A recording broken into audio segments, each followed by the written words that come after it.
प्यारे बच्चों, नमस्कार। मैं आपका विजय सर। आज इस वीडियो लेक्चर में आप सभी का स्वागत करता हूं।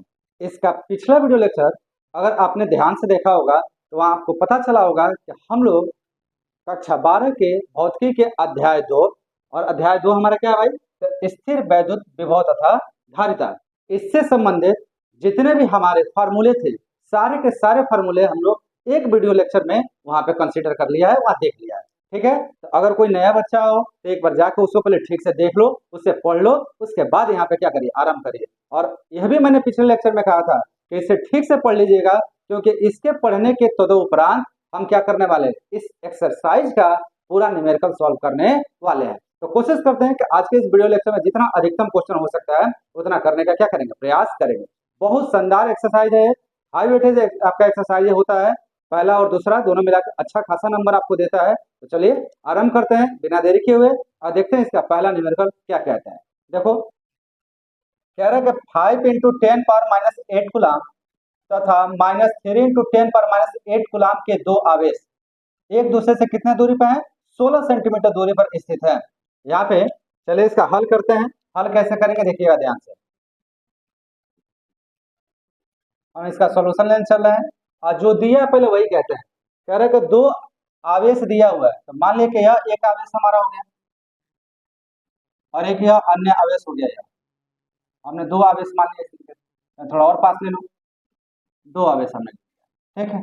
मान लो कि कहा कि पहली आवेश ए पर स्थित है, दूसरी आवेश कहाँ पे स्थित है, बी पे आवेश स्थित है। पहले बिंदु पे जो आवेश है वो हमने मान लिया Q1 और दूसरे पे जो आवेश है वो हमने कितना मान लिया Q2। अब कह रहा है कि यह दोनों आवेश एक दूसरे से 16 सेंटीमीटर का दूरी पे है, तो यहाँ से लेकर और यहाँ तक की जो दूरी है वो दूरी इन्होंने कितना कहा है, तो वो कह रहे हैं कि 16 सेंटीमीटर है।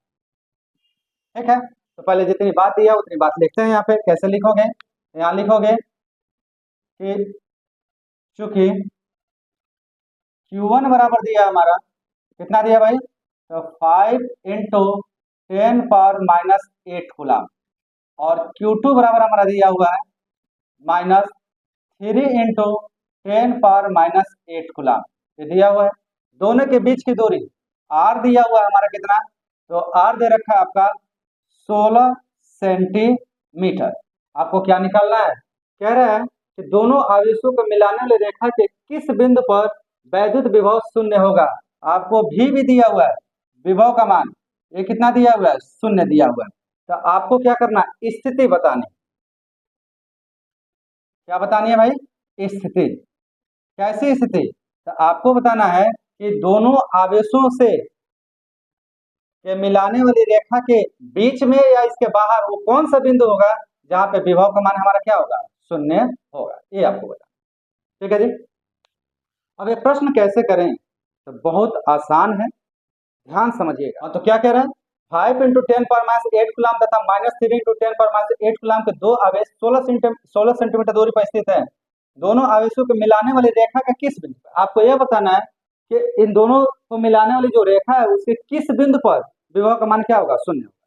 ये तो बड़ा आसान है भाई। आप अच्छे से जानते हैं कि जब दो ऐसे आवेश हैं जो जिनके प्रकृति एक दूसरे के क्या है, विपरीत है, और एक दूसरे से एक निश्चित दूरी पर स्थित हैं, तो प्रकृति अलग होने के कारण उस मिलाने वाली रेखा के किसी न किसी बिंदु पर इन दोनों के द्वारा उत्पन्न जो विभव होगा उनका परिणामी शून्य जरूर आएगा।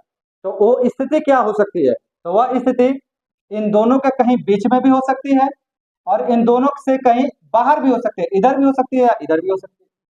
क्लियर है, तो यहाँ कितने कंसेप्ट बनेंगे, केसेस कितने बनेंगे, तो यहाँ 3 केस बनेंगे। एक तो इन दोनों के बीच में और एक केस बनेगा इसके बाहर या इसके बाहर। ठीक है, तो चलिए हम समझने का प्रयास करते हैं कि कैसे इस चीज को करें। तो हम क्या करते हैं, पहली केस लेते हैं। हम यहाँ लिखेंगे कि चूंकि, ध्यान से देखिए, चूंकि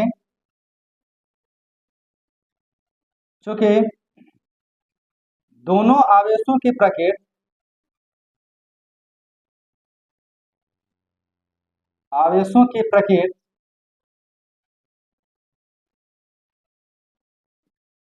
एक दूसरे से भिन्न है, भिन्न है, अतः अतः दोनों आवेशों को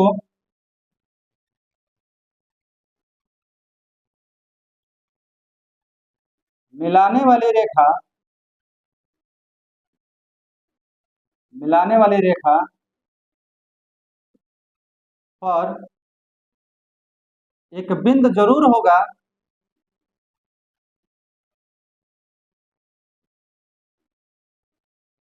जहां दोनों के द्वारा उत्पन्न विभव का परिमाण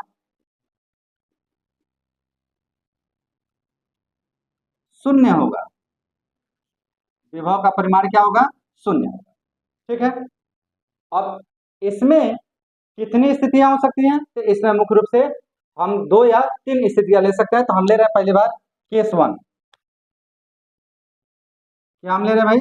केस 1 ले रहे हैं। अब केस 1 में हम क्या कर रहे हैं कि वह बिंदु हम मान लेते हैं कि दोनों आवेशों के कहाँ है? बीच में। तो माना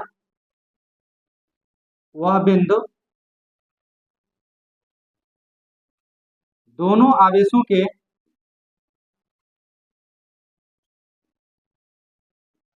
के कहीं बीच है, कहीं बीच है। ठीक है। अब कहीं बीच है तो कहाँ है? तो हमने माना कि एक बिंदु है सी, जिसकी बी से दूरी x है। बी से दूरी कितनी है भाई? x है। अब यहाँ ध्यान से देखो, x को किस में लेंगे? तो यहाँ देखिए r सेंटीमीटर में है ना। मैंने आपको बताया कि जब भी भौतिकी का हम न्यूमेरिकल सॉल्व करते हैं तो उसमें सदैव इस बात का ध्यान रखते हैं कि लिए गए जितने भी हमारे राशियां होती हैं उनका परिमाण कहीं ना कहीं एक प्रकार के एसआई मात्रा के रूप में लिखना क्या होता है? ज्यादा बेहतर होता है। तो हम आर को अगर बदलें तो यह 16 सेंटीमीटर, 16 को सेंटीमीटर को अगर मीटर में आप बदलोगे तो हो जाएगा 16/100, और 16 को 100 से भाग दोगे तो आ जाएगा 0.16 क्या हो? मीटर। इतना हमारा आएगा निकल के। ठीक है। तो अब देखिए, तो हमारा यहाँ पे आ गया। तो हमने मान लिया कि सी, बी से सी की दूरी x मीटर है। कितना है भाई? x metre. तो ए से कितनी दूरी होगी? तो ए से जो दूरी आपके निकल के आएगी, आप निकाल लीजिए। यहाँ पे ए से हमारी दूरी होगी 16 की जगह पर आप लिखेंगे 0.16 माइनस एक्स, इतना मीटर के बराबर। ऐसा क्यों आया भाई? तो ऐसा इसलिए आएगा, पूरी दूरी कितनी है हमारी? आपका 0.1। अब देखिए 16 सेंटीमीटर को बदलोगे तो क्या आएगा? 0.16 मीटर आएगा ना। तो 0.16 मीटर है। अगर उसकी एक भाग अगर x मीटर हो गया तो दूसरा भाग क्या होगा? 0.16 माइनस x मीटर के बराबर। क्लियर है? यही बात हम यहाँ पे लिखते हैं। आवश्यक कहीं बीच है। माना बिंदु सी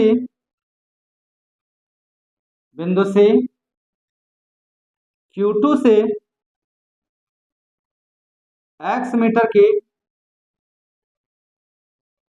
दूरी पर स्थित है, x मीटर की दूरी पर स्थित है। ठीक है।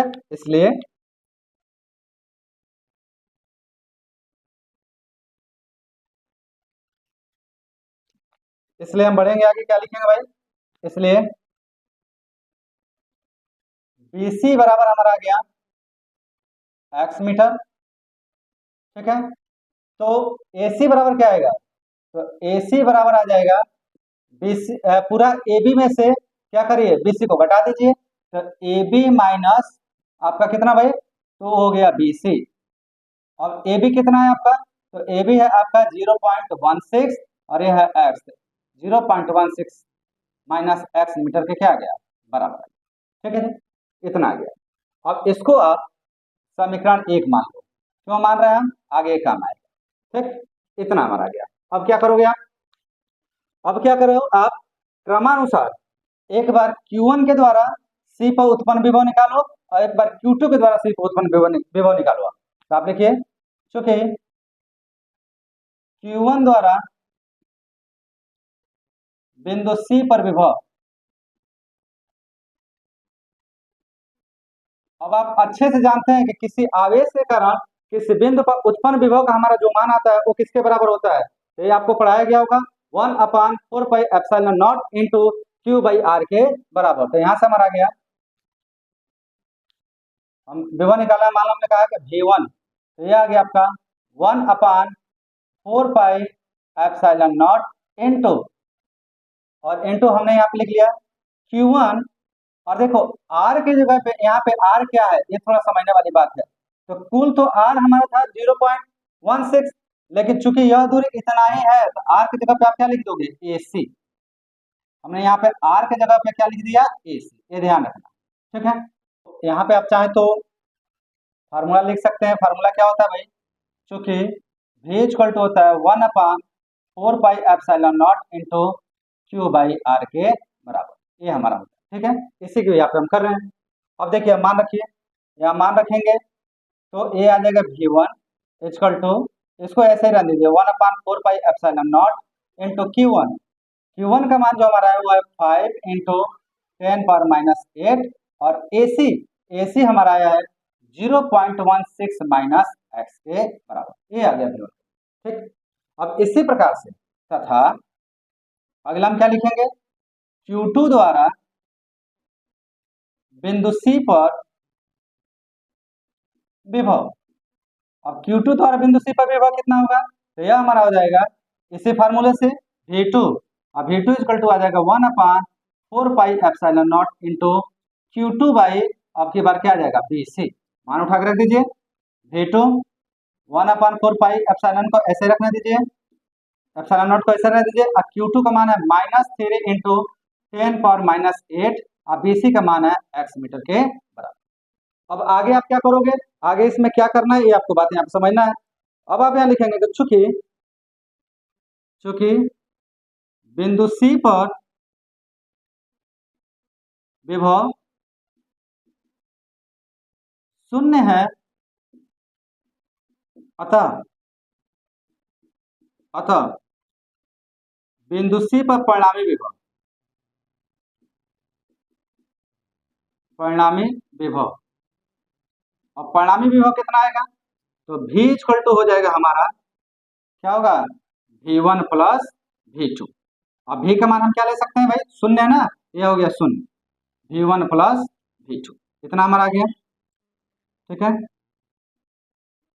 अब देखिए यहाँ से चाहे तो आप मान रखिए V1 का मान कितना आया है, तो V1 को हम पहले लिख रहे हैं, V1 का मान आ गया 1/4πε0 into 5 into 10⁻⁸ by 0.16 minus x, और यहाँ आ गया plus 1/4πε0 into -3 into 10⁻⁸ by x के, और यह किसके बराबर होगा, शून्य के बराबर। क्लियर ना।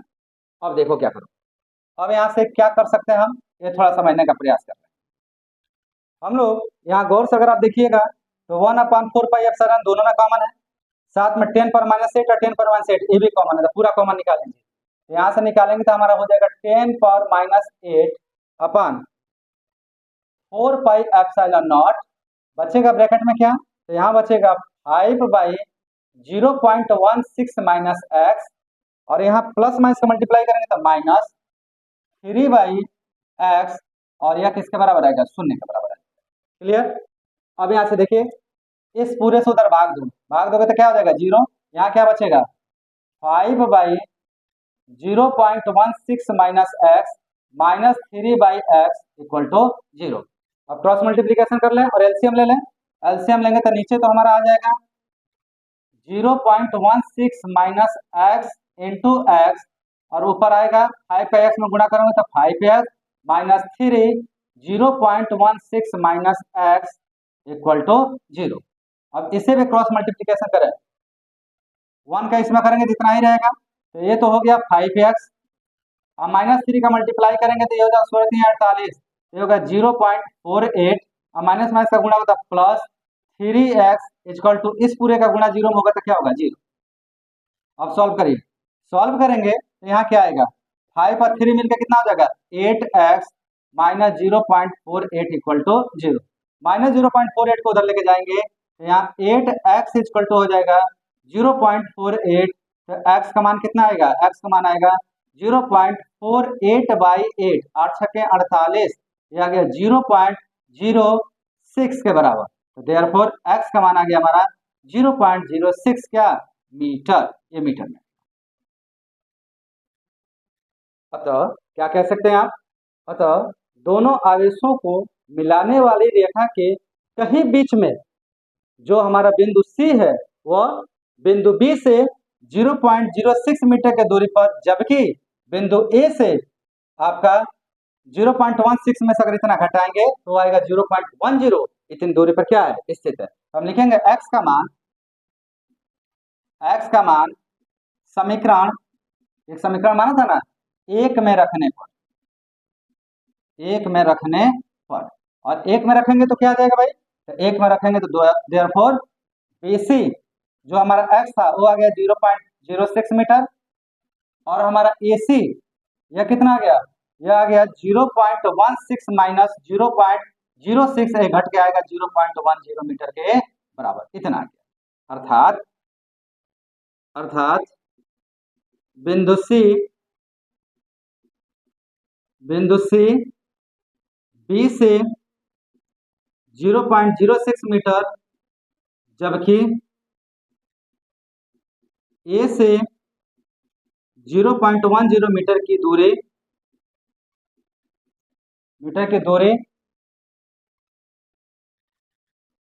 पर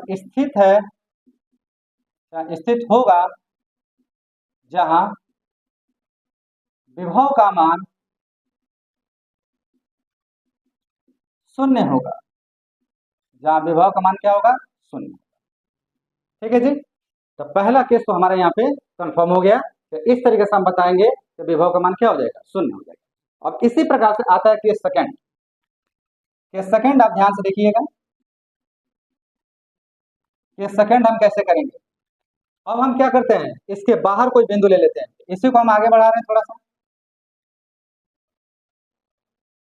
यहाँ पे ये बिंदु हमने P ले लिया, और मान लिया कि B से P तक की दूरी कितनी है, हमने मान लिया कि B से P तक की दूरी कितना है x मीटर। कितनी मीटर है भाई, x मीटर। तो यही बात आप मानो दूसरे केस में आप यहाँ लिखेंगे कि माना बिंदु P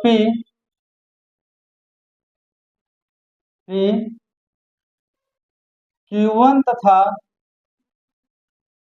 Q2 को मिलाने वाली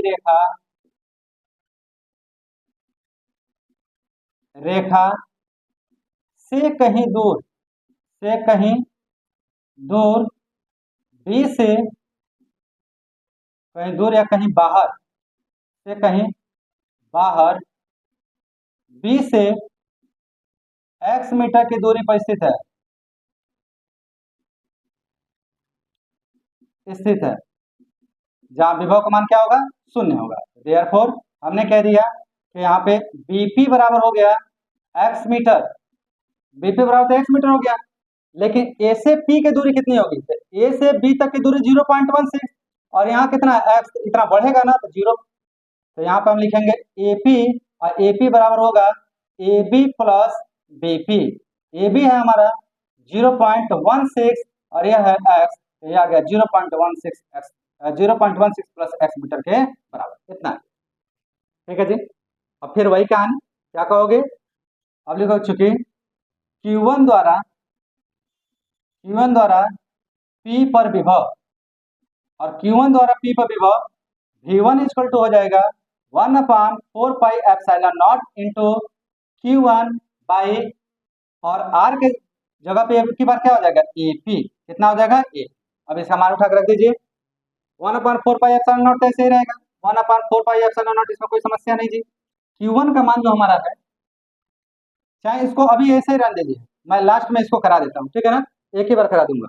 यह हो गया Q1 द्वारा, और यहाँ लिखेंगे तथा Q2 द्वारा P पर विभव, और Q2 द्वारा जो P पर विभव आएगा वो हमारा आ जाएगा V2, और V2 का मान आएगा 1/4 pi epsilon not into Q2 अपान, और AP के बजाय अब की बार क्या हो जाएगा P। इसलिए बिंदु P पर विभव, बिंदु P पर विभव किसके बराबर होगा 0 के, तो इसलिए P पर परिणामी विभव परिणामी विभव। अब P पर जो परिणामी विभव आएगा V, वो हो जाएगा V1 प्लस V2। यहाँ पे V का मान कितना रखोगे? 0। V1 का मान कितना है? 1/4 pi epsilon naught into Q1। और AP के जगह पे मान रख दो। AP हमारा है कितना? अभी तो निकाला अपने। AP आया 0.16 प्लस एक्स। और Q1 का भी मान आप रख सकते हैं। Q1 का मान कितना है आपका? 5 इंटू 10⁻8 इतना आ गया। प्लस V2 का मान भी होगा 1/4 pi epsilon naught into -3 into 10⁻8 by x metre के बराबर। इतना हमारा आ जाएगा किसके जगह पे? तो यह हमारा निकल के आ जाएगा BP की जगह पे। ठीक है, अब देखिए इसमें से जो कॉमन है 10⁻8 और 1/4 पाई एप्सिलॉन नॉट, इसको निकाल लीजिए। 0 10⁻8 अपान 4 पाई एप्सिलॉन नॉट, बचेगा क्या यहाँ पे? तो 5/0.16 प्लस एक्स -3 बाई एक्स, इतना आएगा। अब इस पूरे से इसमें भाग देंगे तो क्या आ जाएगा हमारा?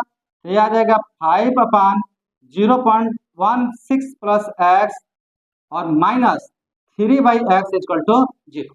अब फिर हम क्या करें? क्रॉस मल्टीप्लीकेशन कर लें तो क्या आएगा एलसीएम लेते हुए? तो नीचे तो आ गया आपका 0.16 प्लस एक्स इंटू एक्स और यहाँ आ जाएगा 5x माइनस 3 0.16 प्लस एक्स और ये हो गया 0। इससे भाग दोगे 0 हो जाएगा।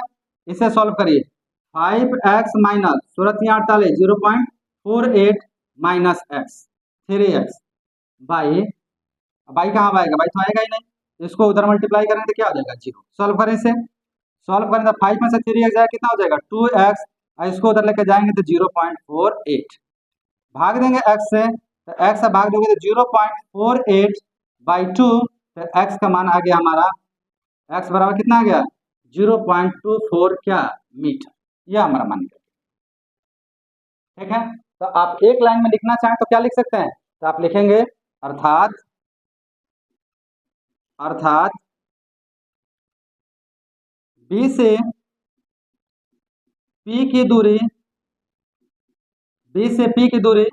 0.24 मीटर, जबकि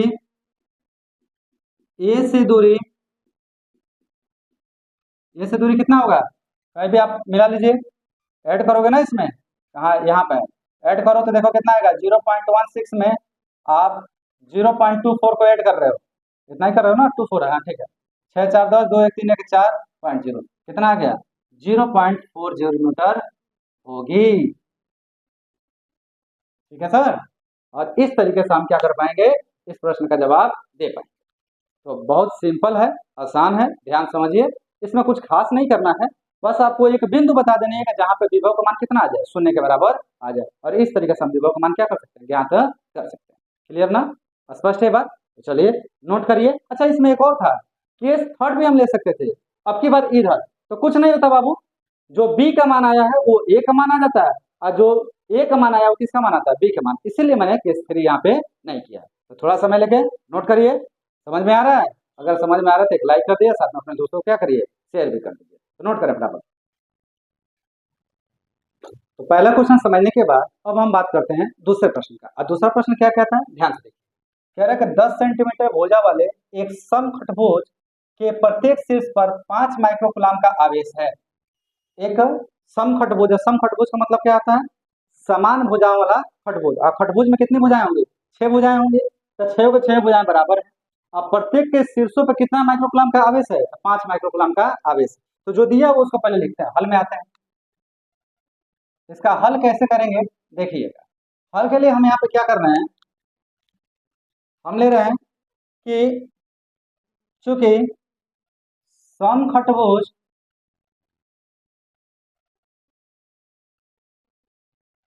के प्रत्येक सिरों पर,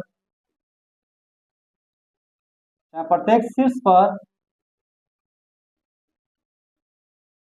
एक समान आवेश है, इसलिए आवेश, कोई भी एक आवेश ले लें और हमने कह दिया वो आवेश क्या है? Q। तो Q का मान दिया है 5 माइक्रोकुलाम। अब चूंकि माइक्रो में तो चेंज करेंगे तो माइक्रो मतलब कितना होता है 10⁻⁶, तो 5 इंटू 10⁻⁶ गुलाम इतना समखटभुज के प्रत्येक शीर्षों पे है। कह रहा है कि इसकी भुजा कितनी है, समखटभुज की भुजा, समखटभुज की भुजा। अब भुजा को हम किससे रिप्रेजेंट करते हैं, ए से, तो ए बराबर दिया है 10 सेंटीमीटर, और सेंटीमीटर अगर मीटर में चेंज करेंगे तो 10/100 मीटर, और ये आ जाएगा 0.1 मीटर के बराबर। इतनी बात समझ में आ गई। अब आगे हम क्या करते हैं, डायग्राम बनाते हैं, समखटभुज का डायग्राम बनाते हैं। मान लो एक भुजा ये हो गई, दूसरी भुजा हमारी को ये हो गई, तीसरी इसकी भुजा ये हो गई, चौथी भुजा ये हो गई, फिर पांचवी भुजा ऐसे हो गई, और सही से बना लो, और छठी भुजा हमारी है, ठीक। और हमने कहा कि इसकी छह की छह भुजाएं आपस में बराबर है, तो यह भुजा इस भुजा के बराबर, या इसके बराबर, या इसके बराबर, या इसके, और या इसके। अब इसके कितने शीर्ष हैं भाई, 6 शीर्ष हैं, तो 6 शीर्ष का नाम लेते हैं।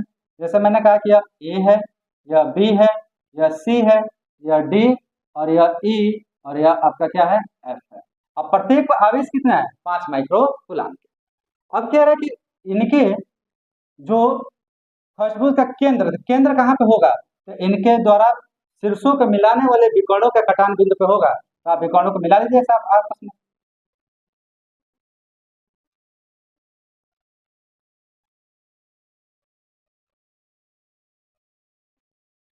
मान लीजिए ऐसे हमने मिला लिया, यह बिंदु, ठीक है।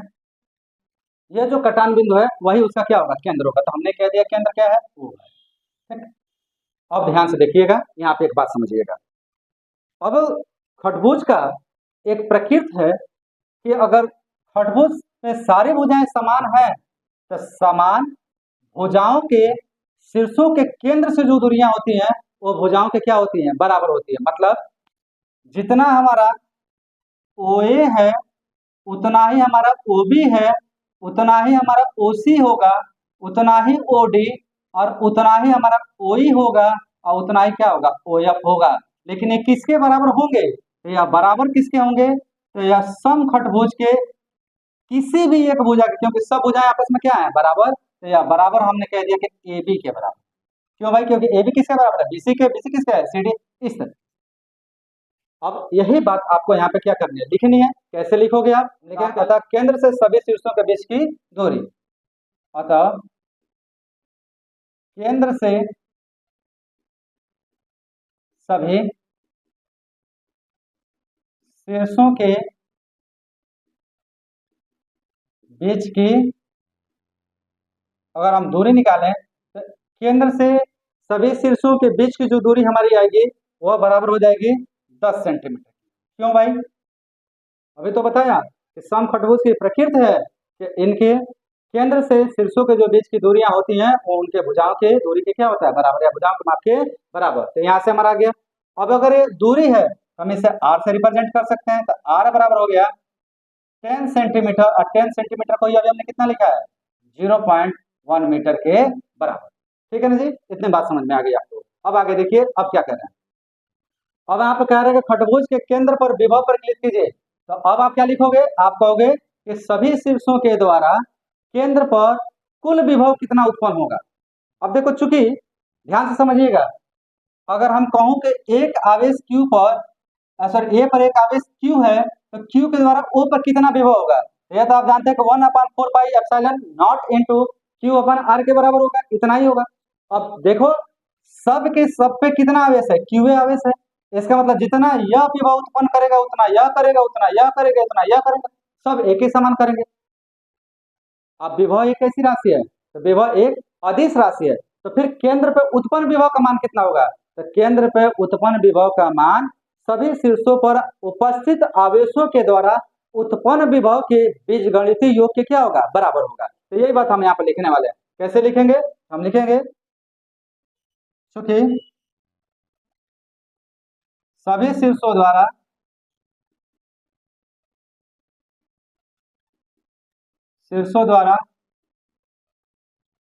केंद्र O पर एक समान विभव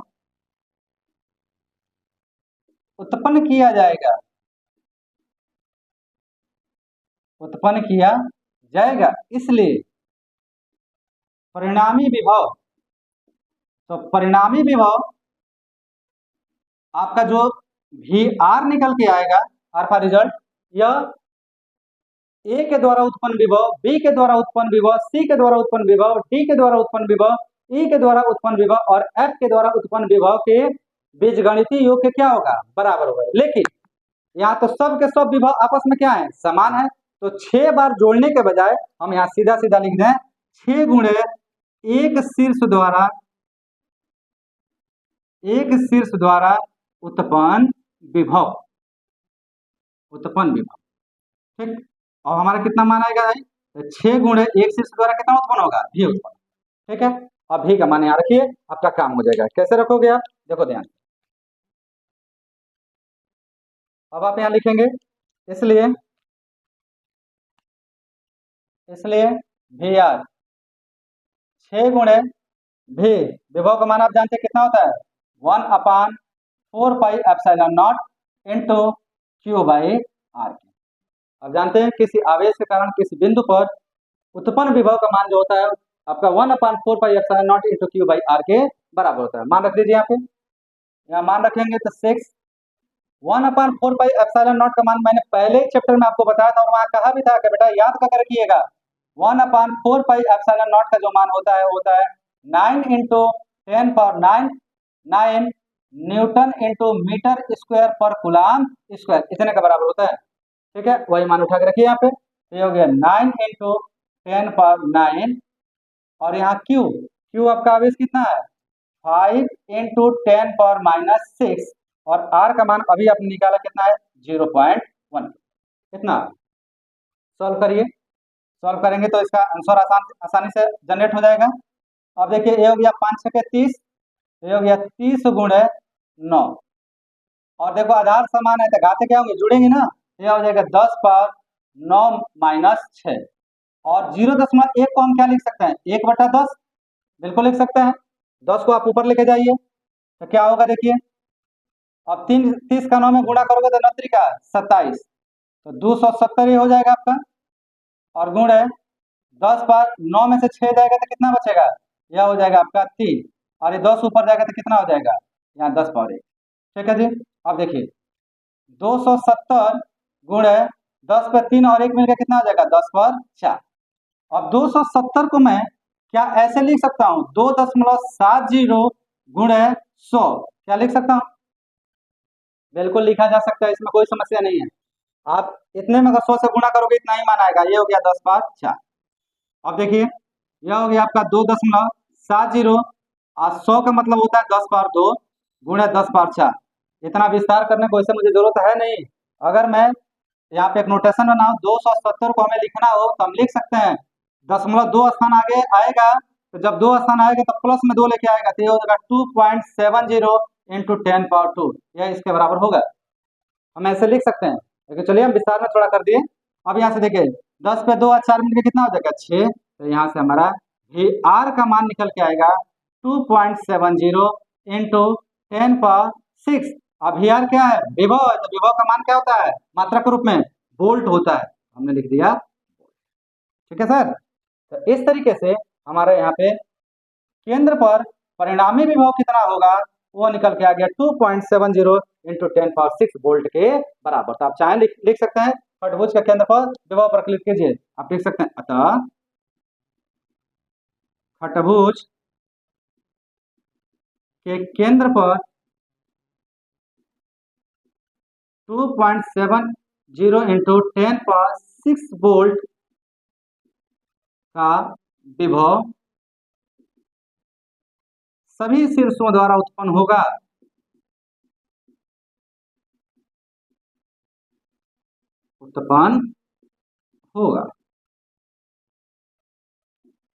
और यही हमारा क्या हो जाएगा आंसर हो जाएगा।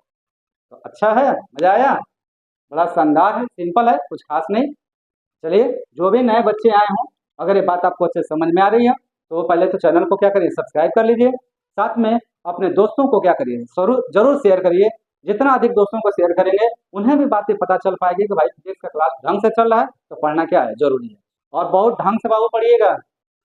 एग्जामिनेशन पॉइंट ऑफ व्यू पे अगर देखें तो ये सारे चैप्टर बहुत महत्वपूर्ण, खास करके भाग एक जिसका न्यूमेरिकल हम लोग करा रहे हैं, ठीक है। तो ढंग से अपनी तैयारी करिए और जुड़े रहिए इस चैनल के साथ। चलें इसे नोट करें, फिर कराते हैं इसका अगला क्वेश्चन। तो क्वेश्चन नंबर 2 करने के बाद अब बारी आती है क्वेश्चन नंबर 3 की। अब क्वेश्चन नंबर 3 क्या होता है, थोड़ा इसे ध्यान से देखिएगा।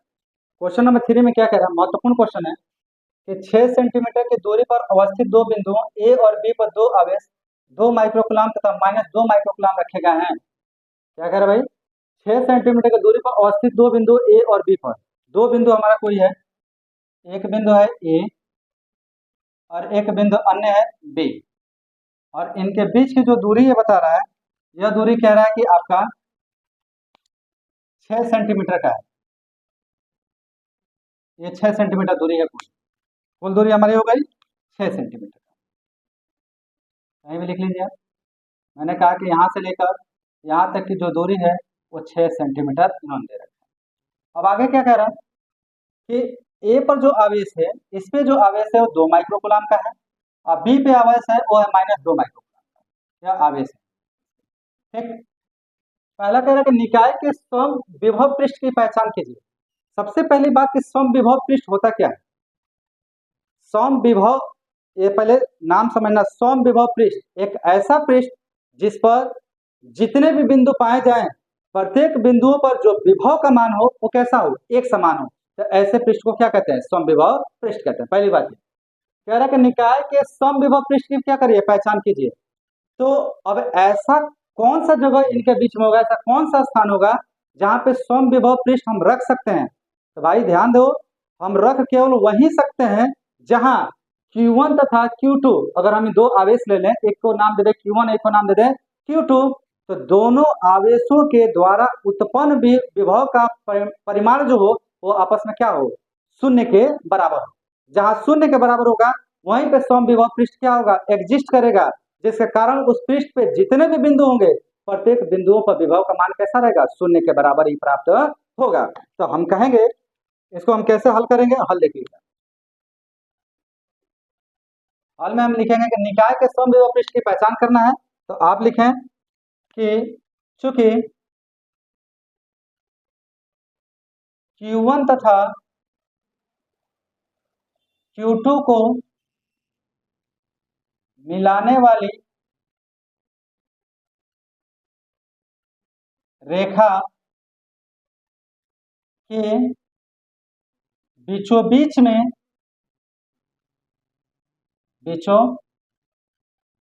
में समविभव पृष्ठ पाया जाएगा, जहां पृष्ठ के प्रत्येक बिंदुओं पर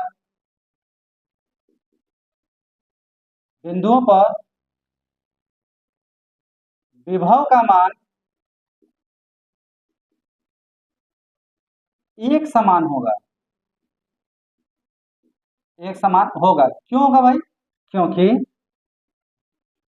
क्योंकि Q1 तथा Q2 के मध्य बिंदु पर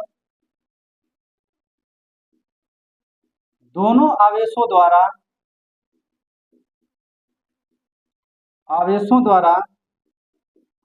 उत्पन्न विभव का परिमाण शून्य होगा। उत्पन्न विभव का परिमाण क्या होगा, शून्य होगा। इसलिए हम पहला ले रहे हैं,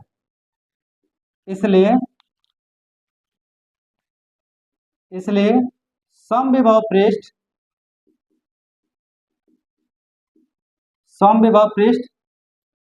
बिंदु ए तथा बी के बीच समान दूरी पर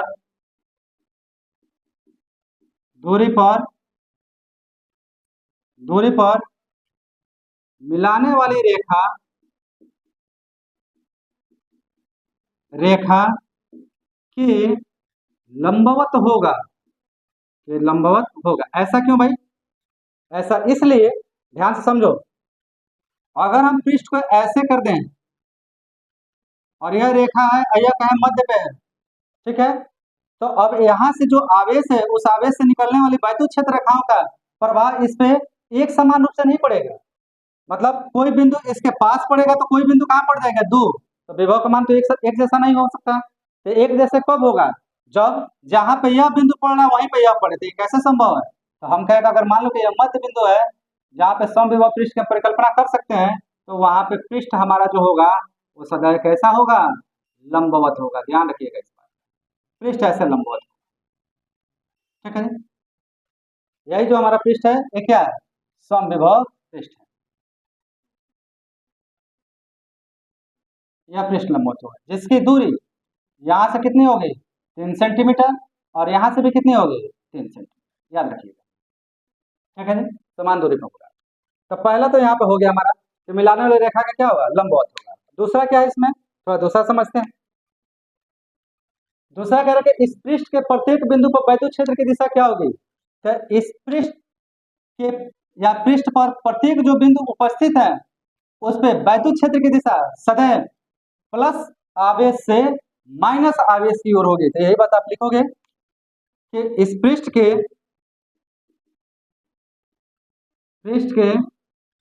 प्रत्येक बिंदु पर अगर हम इसे मान लें Q1 और इसे मान लें हम Q2, ठीक है, तो हम लिखेंगे इस पृष्ठ के प्रत्येक बिंदु पर वैद्युत क्षेत्र की दिशा धनात्मक आवेश Q1 से ऋणात्मक आवेश, हटा दीजिए, ऋणात्मक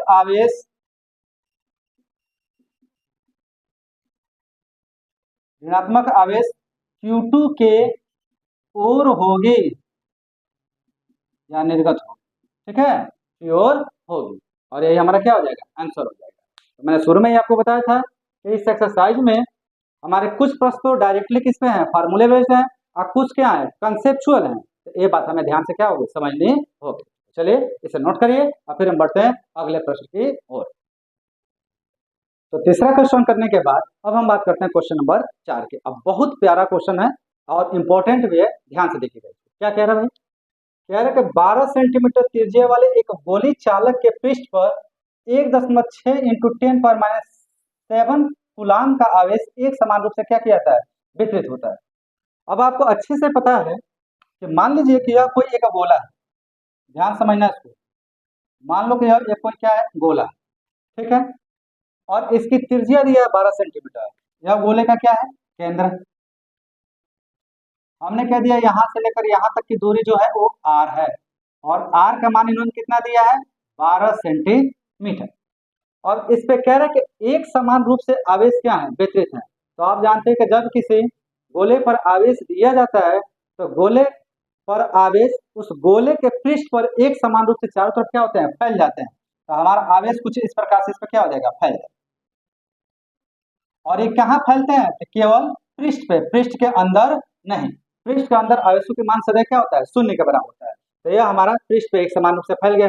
कितना आवेश फैला है? तो 1.6 इंटू 10 पर -7 कूलाम का आवेश इस पे फैला हुआ। तो पहले जो दिया वो लिखते हैं। देखते हैं गोले की त्रिज्या, गोले की त्रिज्या, और गोले की त्रिज्या हमारा r इसमें दिया हुआ है, यह दिया हुआ हमारा 12 सेंटीमीटर।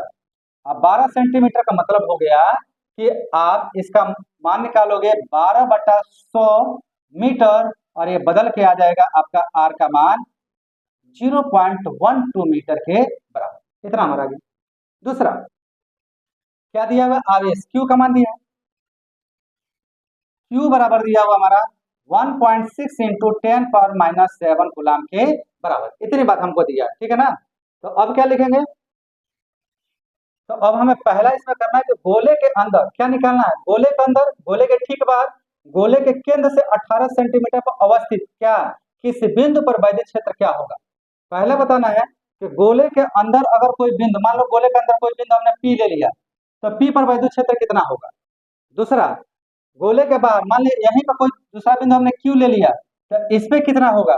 और गोले के केंद्र से 18 सेंटीमीटर दूर, मान लो 18 सेंटीमीटर दूर कोई बिंदु आर है, या आर की जगह एस ले लो, एस है, जिसकी दूरी कितना दिया है 18 सेंटीमीटर, तो इस पे कितना होगा। बहुत आसान है, बहुत सिंपल तरीके से हम इसको लिख सकते हैं। क्या लिखोगे, पहला ए, हम ए करने चल रहे हैं, और ए में हम लिखेंगे कि चूंकि गोले पर दिया गया आवेश उसके पूरे पृष्ठ पर एक समान रूप से क्या होता है, फैल जाता है, जिस कारण गोले के अंदर कुल आवेश की मात्रा कितनी होती है, शून्य के बराबर होती है। तो हम यही बात लिखेंगे कि चूंकि गोले पर दिया गया आवेश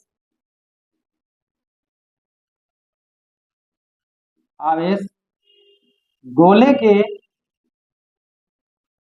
पृष्ठ पर एक समान रूप से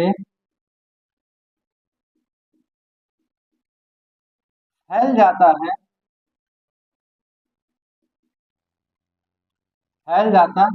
है, अतः गोले के भीतर आवेश शून्य होगा, या शून्य होता है, जो भी आप लिख सकते हैं, शून्य होगा। अर्थात बिंदु P पर, ये लिया नंदन, बिंदु P पर आवेश, और बिंदु P पर आवेश को अगर हम Q के रूप में ले रहे हैं तो ये कह देंगे कितना होगा, 0। ठीक है, चाहे QP ले सकते हो आप, ले लो, आपकी इच्छा है। QP बराबर कितना होगा, 0। अब आगे ये हमारा 0 हो गया, लेकिन हमसे तो क्या पूछा गया, वैद्युत क्षेत्र क्या होगा। तो आप जानते हैं किसी गोले के अंदर, बाहर या पृष्ठ पर अगर कोई बिंदु लिया जाए तो उसके लिए वैद्युत क्षेत्र की तीव्रता निकालने का हमारे पास बहुत बढ़िया एक तरीका था, किसके माध्यम से, गॉस प्रमेय से। तो आप लिखते हैं चूंकि गॉस प्रमेय से, और आप क्या जानते हैं गॉस प्रमेय से, आप जानते हैं कि क्लोज इंटीग्रेशन ऑफ आपका वैद्युत क्षेत्र इंटू क्षेत्रफल सदिश राशि में यह मान होता है आपका Q अपान एप्सिलॉन नॉट के बराबर, इतने के बराबर आपने पढ़ा है। अब यहाँ से देखिए आप Q का मान रखिए, तो क्या आ जाएगा भाई, Q तो हमारा कितना आ गया, Q को QP लिख सकता है ना, इस बिंदु के बारे में QP हमारा क्लोज इंटीग्रेशन आप A इंटू डी एस, यह बराबर हो गया 0 अपान एप्सिलॉन नॉट, 0 से भाग दोगे तो 0 ही आएगा। अब यह close integration E into D S का मान अगर 0 आ रहा है, इसका मतलब है कि यहाँ पे हमारा वैद्युत क्षेत्र, देयरफॉर वैद्युत क्षेत्र E का मान किसके बराबर होगा, शून्य के बराबर होगा। वैद्युत क्षेत्र E का मान किसके बराबर हो जाएगा, शून्य। तो हम कह सकते हैं कि गोले के अंदर किसी बिंदु पर वैद्युत क्षेत्र का मान कितना होता है, शून्य के बराबर होता है। क्लियर है, आप चाहे तो एक लाइन में लिख सकते हैं, अर्थात गोले के अंदर किसी बिंदु P पर वैद्युत क्षेत्र शून्य होगा, ये आपका निकल के आ गया। अब बात आती है गोले के ठीक बाहर, तो गोले के ठीक बाहर कहाँ पे, Q पे, तो हम निकालेंगे दूसरा इसका। अब हम लिखते हैं कि गोले के ठीक बाहर, तो गोले के ठीक बाहर मतलब पृष्ठ पे, तो हम लिखेंगे गोले के ठीक बाहर बिंदु Q पर आवेश, अब बिंदु Q पर आवेश को हम नाम देते हैं QQ, यह हो गया हमारा। अब इस पे कितना आवेश होगा, तो एक समान रूप से फैला है, तो ये होगा 1.6 इंटू 10⁻⁷ कूलाम के बराबर, इतना होगा। तथा बिंदु O से Q के बीच की दूरी कितनी होगी, तो O से Q के बीच दूरी, और ये दूरी जो हमारी हो जाएगी, इसको हम लिख सकते हैं ओ क्यू बराबर, और ये ओ क्यू का मान आर होगा, और आर का मान हमारा होगा 0.12 मीटर के बराबर। चेंज किया होगा, यहाँ देखिए इतने के बराबर। ठीक है जी, अब तो बड़ा सरल हो गया। अब आप जानते हैं कि जब गोले पर एक समान रूप से आवेश वितरित रहते हैं तो यह आवेश के कारण जो वैद्युत क्षेत्र की तीव्रता हम निकालते हैं, उस कंडीशन में यह आवेश ऐसे महसूस कराते हैं कि जहां पे क्षेत्र के बजाय कहां पे स्थित हो, केंद्र पर स्थित हो। और इस आधार पर हम केंद्र के द्वारा या केंद्र पर स्थित आवेशों के कारण बिंदु Q पर कितना वैद्युत क्षेत्र की तीव्रता होगी, वो बड़ी सरलता से हम निकाल सकते हैं। तो हम लिख सकते हैं, चूंकि गोले के ठीक बाहर बिंदु Q पर वैद्युत क्षेत्र, और ये निकल के आ जाएगा E equal to 1/4πε0 into Q by are square. और Q को हमने QQ लिया था, तो QQ लिख सकते हैं यहाँ पे। ठीक है, अब आप जानते हैं कि मान उठा कर 1/4πε0 का मान आप जानते हो कितना होता है, 9 into 10⁹ newton into metre square पर कूलम के पर कूलम स्क्वायर के बराबर। ये बात आप अच्छे से जानते हो, पहले उठा कर रख दीजिए यहाँ पे।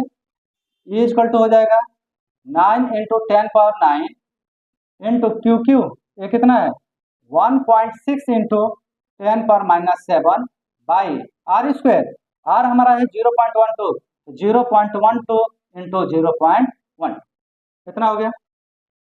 अब चलिए इसका मल्टीप्लाई करते हैं, कितना आएगा हमारा, ई का मान कितना आ गया, तो 9 का गुणा 9 6 54 के 4, 9 1 9 9 5 कितना होगा 14, तो 14.4 ही आ गया। गुणे 10 पे 9 10 पे 7, 9 में से 7 जाएगा कितना होगा भाई, तो 9 में से 7 जाएगा तो बचेगा 10 पावर 2 बटा 12 बराम 144। तो 144 तो आएगा, लेकिन ये आपका आंसर ऐसे बनेगा 0.0144। 4 स्थान पर 2 स्थान यहाँ पे, 2 स्थान पर 4 स्थान पर लग जाएगी। ठीक है जी, अब देखिए अब क्या कर सकते हो आप। अब यहाँ से अगर इसका दशमलव हटाओगे तो 4 स्थान इधर है, तो 4 स्थान इधर भी होना चाहिए। तो ई का मान आ गया 144, एक स्थान है तो 3 जीरो, और 1 2 3 गुणा 10 पर 2, और नीचे आ गया 144। ठीक है, अब काट लीजिए, इसको काटे हुए 1000 बाद में कट जाएगा।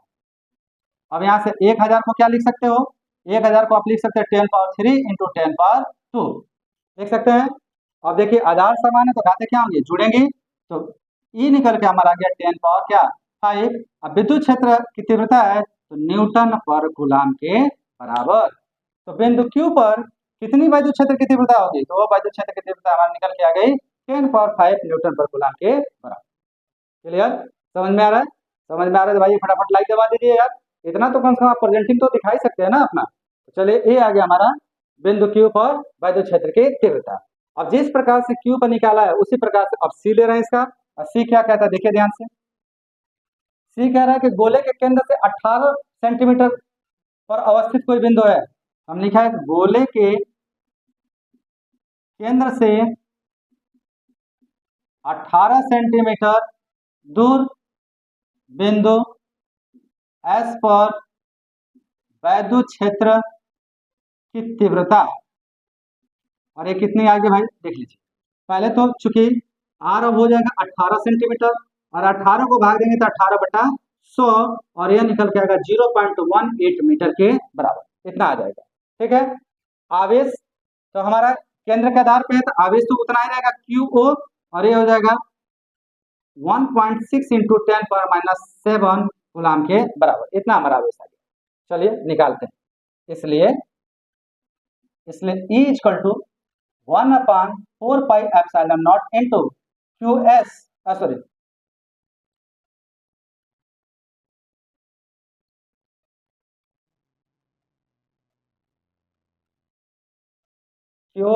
क्यू अपान, थोड़ा सा सुधार यहाँ पे भी कर लीजिएगा बाबू आप, ये QQ थोड़ी होगा, यहाँ आवेश थोड़ी, आवेश तो हम यहाँ पे कंसीडर कर रहे हैं, तो यहाँ भी QO होगा।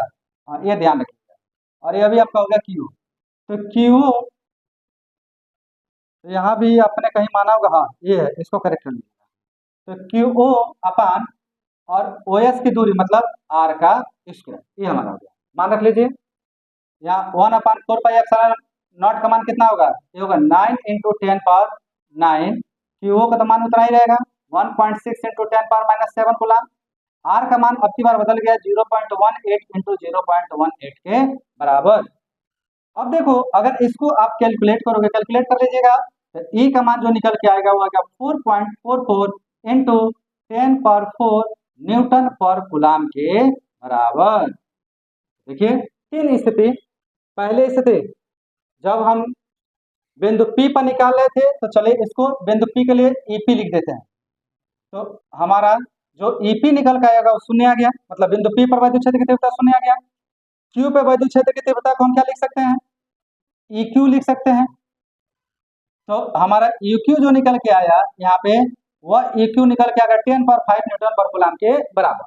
और बिंदु S पे जो वैद्युत क्षेत्र की तीव्रता आपने निकाला ES, वह हमारा निकल के आया 4.44 इंटू 10⁴ न्यूटन पर कूलम के बराबर। तो उम्मीद करता हूँ कि आज की क्लास आपको बहुत अच्छे से समझ में आया होगा। अगर कोई इशू हो तो आप कमेंट बॉक्स में जरूर कमेंट करें कि सर हमको ये बात समझ में नहीं आई। अगर ऐसा कुछ होता है तो मैं आपके लिए एक अलग से दोबारा एक लेक्चर बना के आपके लिए क्या कर सकता हूँ, मेंशन कर सकता हूँ, या दूसरे तरीके से इसको समझाने का प्रयास कर सकता हूँ, जिससे आपकी ये बात अच्छे से क्या हो जाए, समझ में आ जाए। चलिए आज इतना ही रखते हैं, और अगले वीडियो लेक्चर में हम लोग बहुत जल्द मिलेंगे, जहाँ पे हम क्वेश्चन नंबर 5 से स्टार्ट करेंगे, और 5 से आप आगे करने का क्या करेंगे, प्रयास करेंगे। चलें इसे नोट करें, और बहुत जल्द मिलते हैं हम आपसे अगले लेक्चर में। तब तक आप सभी का बहुत बहुत धन्यवाद।